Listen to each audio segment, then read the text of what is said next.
Well, as you know, Republicans are also in a pickle over the president's $1 trillion infrastructure plan.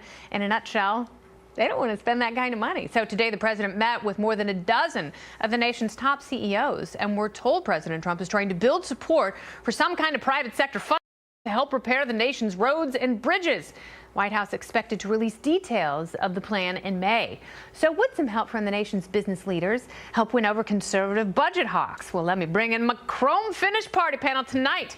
She's the Greg Gutfeld Joe correspondent and a reporter for National Review. It's Kat Timpf, comedian and host of Part of the Problem. That's a podcast that you should download immediately. It's Dave Smith, and Republican strategist and author of GOP GPS, Evan Siegfried. Welcome, everybody. Hello. Hi. Hi. So, Evan, let me start with you, because you actually like the infrastructure plan, which I think is gobbledygook rubbish nonsense. Yes, it's going to get me kicked out of my own party if other things I've said haven't already. Okay. But I like the infrastructure plan because the sad reality is the president is right on this. Our roads and bridges are falling apart, and they don't need little cosmetic changes. They need full-scale overhaul. And for the $1 trillion plan to work, he's going to need Democrats, because this infrastructure plan in general is anathema to the Republican Party. Democrats have no incentive to work with the president because their base says you must deny him everything, especially on signature proposals. But once they actually get Democrats on board, there's the question of how to pay for it, which the White House has not put forward and said it's going to be up to the Congress. Democrats are going to want tax hikes. Republicans are going to want tax breaks for these corporations. Yeah. But they won't be able to find common ground. Yeah, and Kat, you say, you know, it's a losing proposition for both sides. I mean, I think it's insane to combine tax reform with infrastructure. I think you go after the conservatives with tax reform and do it the way it should be done. He obviously wants infrastructure. He's a populist. That's when you make the pivot to Democrats. Right. Combining it with infrastructure, it's just trying to guarantee all over again that you're not going to have your own party's support by doing that. Yeah. And we've never seen anything like Trump before. That's why he won, is because people were sick of traditional politicians. Now we're seeing the problem with that, where his whole job is working with traditional politicians. So he seems to be having a little bit harder of a time. Yeah, it is a harder time than I think he thought. But, you know, libertarians look at a $1 trillion price tag when you're making tax cuts and you're increasing military and entitlement spending. So how does that math work out to you?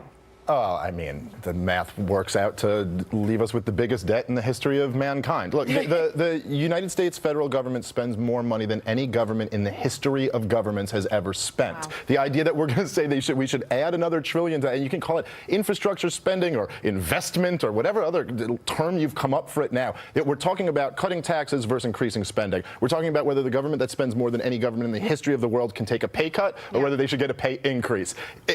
I don't know how, it couldn't be more obvious what the answer is here. But no, Kat's absolutely right. Now you see Trump going from the campaign to the nature of government, and right away he goes, oh, you know, it'd be a great idea, let's repeal an entitlement program. Oh, see how easy that is to do. And then he goes, oh, let's cut taxes. But what Trump's realizing is that it will be a lot easier to get this done than it will to do. Yes. Yeah.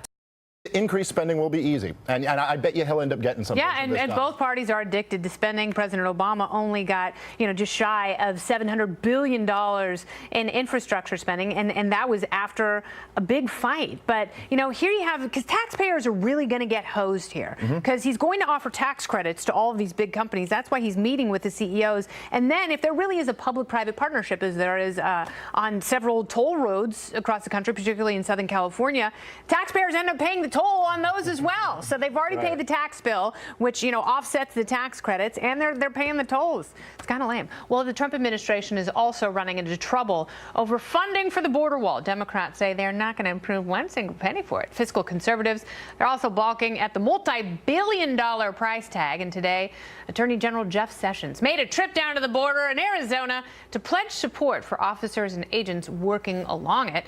The White House has been touting data suggesting illegal immigration has plummeted since the president took office. But will the administration ever be able to win over opponents of its immigration crackdown? Sessions is really the worst kind of Republican, isn't he? Yes. I'm not going to answer that one out of self-incrimination. But I think Sessions, he has done some positive things in that he's streamlined the deportation process. If you are a federal prisoner and you're serving a sentence, you have to wait until you get out of prison before the deportation hearings even begin. Sessions actually wisely has expanded a program to begin the deportation hearings while you're in prison. So the second you're out of prison, you're technically deported instead of getting sort of a week-long farewell tour before the hearing begins. So when it comes to the border wall, I think we're seeing that the president is realizing it's much more expensive and much more problematic because of the eminent domain factor. Yeah. They put in a $25 million request to hire 20 lawyers to deal exclusively with eminent domain. Yeah. And if anything, I mean, we've talked about that. I mean, that's going to be the biggest sticking point. Never mind topography and just the basic impracticalities of trying to stretch a wall that long. But even John Kelly said, yeah, there's no way we're building a fence or a wall along the entire southern border of the United States. And it's not going to have that big golden door that was promised. Oh, but that was the best part. I love golden doors. Who doesn't? So Jeff Sessions is down there, and it's interesting because they're saying that it was in the first 2 months of this year where immigration really fell off and arrests fell off, but that's actually been happening for quite some time. It peaked in 2012, and marijuana arrests in Arizona are down significantly. Which I guess this is the big problem that Jeff Sessions is going to go address. You know, we'll take all the real crime and make sure we get some more pot arrests. Look, I've read some people like Ann Coulter, some people on the alt-right, a lot of Trump supporters who make this immigration issue a big issue. They make some compelling arguments for why demographic changes and the fact that Democrats want to flood in their own voters. There's some truth to that argument.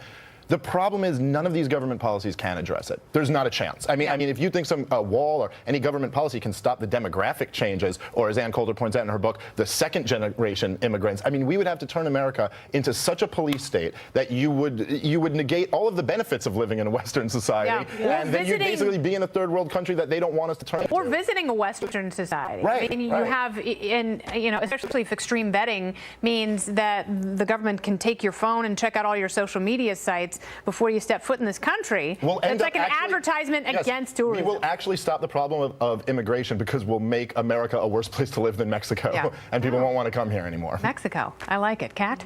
I've had fun in Mexico. I've had a lot of fun in Mexico. But Sessions, I feel he's going down there to kind of assess things. Yeah. I bet you he did a great job of being the wall. Right? I bet you everyone was a lot nicer. Nobody was trying to pull anything while he was there. No. He should just live on the border, and then that would work out perfectly. I think that's a great idea. He could get the most adorable condo just south of Tucson. And he'll watch, you know how when anyone's watching you like a teacher or like a cop or like someone you're attracted to, you behave differently. Binoculars, whistle, and a clipboard. It's the Sessions strategy. Necessary. Who would want to come in with the ultimate gym coach standing watch at our perilous southern border? The party panel returns in a little bit.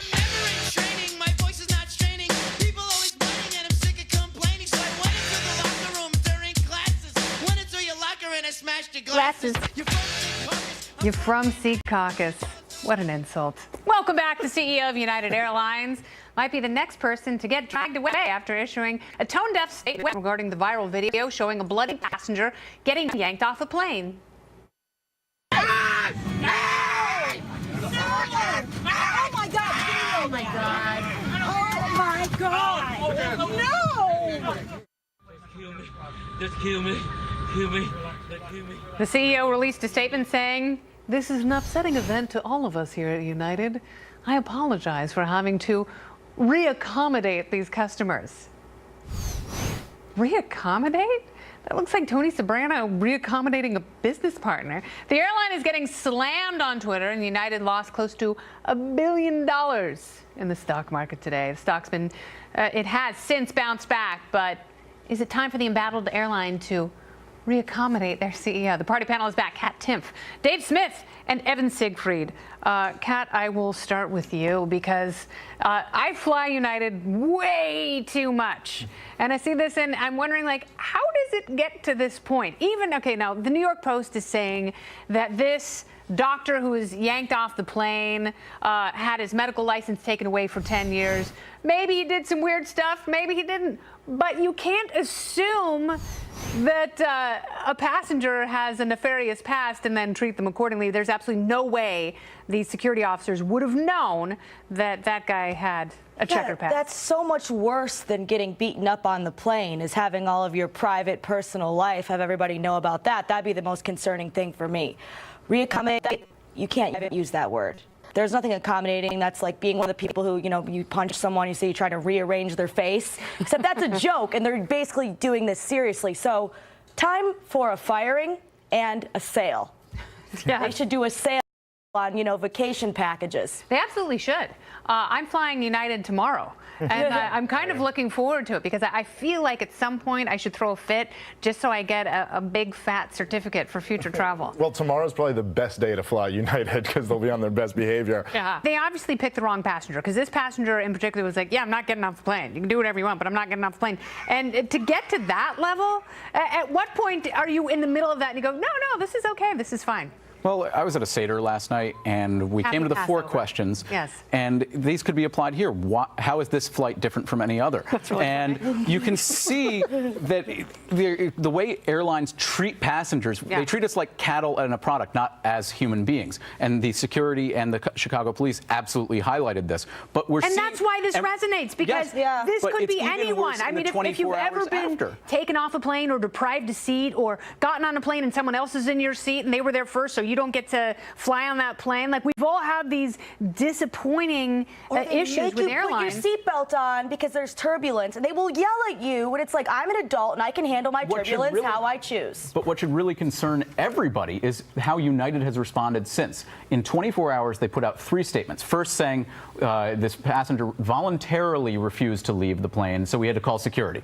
And then second, it was, we followed protocol and everything was fine. Everybody behaved perfectly. You got problems with the protocol, The other thing about Oscar Munoz, who is the new United CEO, he's the former CEO of Pepsi, from what I recall, and they had a bad week last week. He was in charge of that Kylie Jenner. This is not about, we can bash them all day. This is not a United failure, okay? Yeah. United had an issue and they called in a couple state thugs who came in and assaulted this man. Like, that's the issue. Because on the ticket, in the That's the customer public-private agreement, partnership that failed in this instance. You guys, I want to thank you, Evan, Dave, and Kat.